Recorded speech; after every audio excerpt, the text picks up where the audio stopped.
प्रिय भक्तों, आइए सुनते हैं सोमवार की व्रत कथा। सोमवार के व्रत को लेकर मान्यता है कि इस व्रत को करने से भगवान शिव अपने भक्तों की मुरादें जल्दी पूरी करते हैं।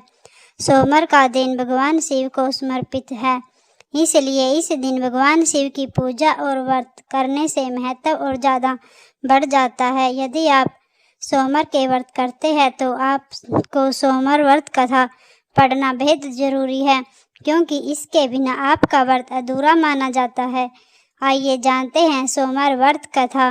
देवों के देव महादेव बहुत ही भोलेनाथ माने जाते हैं, इसलिए उनका एक नाम भोलेनाथ भी है। पौराणिक मान्यताओं के अनुसार भगवान शंकर को प्रसन्न करने के लिए किसी भी तरह के खास विशेष पूजन की आवश्यकता नहीं होती, क्योंकि कहा जाता है कि वह तो भोला है और भक्तों की मन से कई अक्षिणा मात्राएं की भक्ति से ही वह प्रसन्न हो जाते हैं। अगर आप भी शिव की भक्ति और कृपा पाने के लिए सोमवार का व्रत करते हैं तो इस कथा से भोलेनाथ को प्रसन्न कर सकते हैं।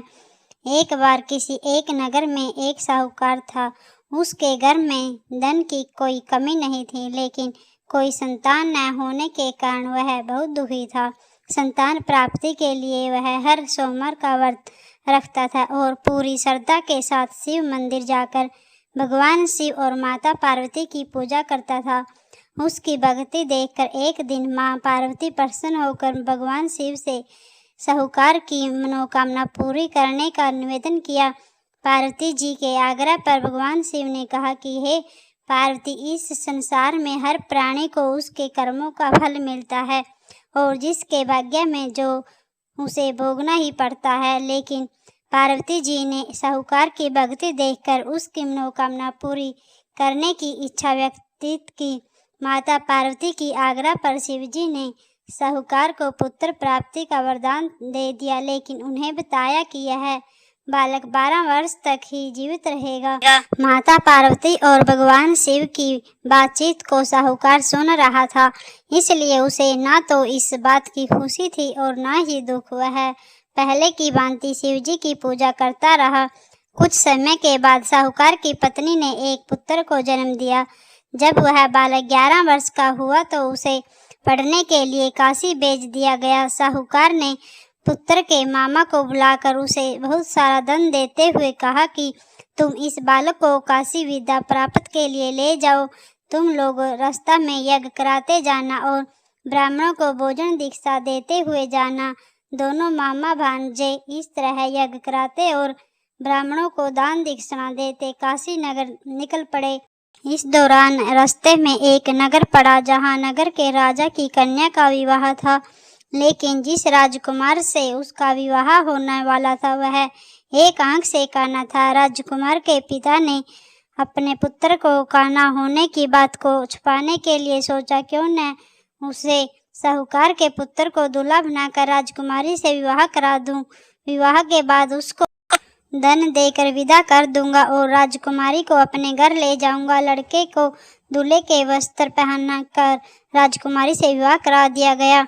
साहूकार का पुत्र ईमानदार था, उसे यह बात सही नहीं लगी, इसलिए उसने अवसर पाकर राजकुमारी के दुपट्टे पर लिखा कि तुम्हारा विवाह तो मेरे साथ हुआ है, लेकिन जिस राजकुमार के संग तुम्हें भेजा जाएगा वह एक आंख से काना है।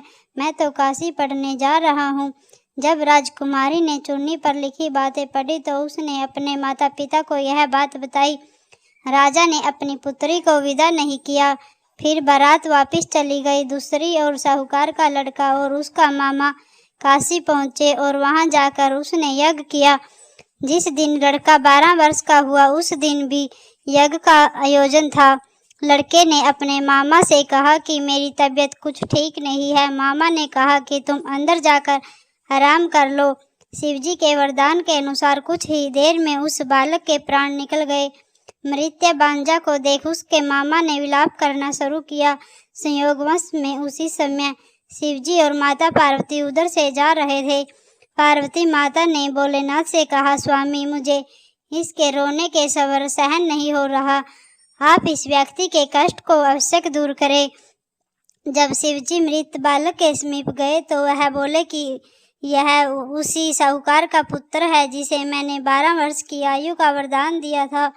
अब इसकी आयु पूरी हो चुकी है, लेकिन मृत भाव से विभोर माता पार्वती ने कहा कि हे महादेव, आप इस बालक को और आयु देने की कृपा करें, अन्यथा इसके वियोग्य में इसके माता पिता भी तड़प तड़प कर मर जाएंगे। माता पार्वती के पुण्याग्रह करने पर भगवान शिव ने उस लड़के को जीवित होने का वरदान दे दिया।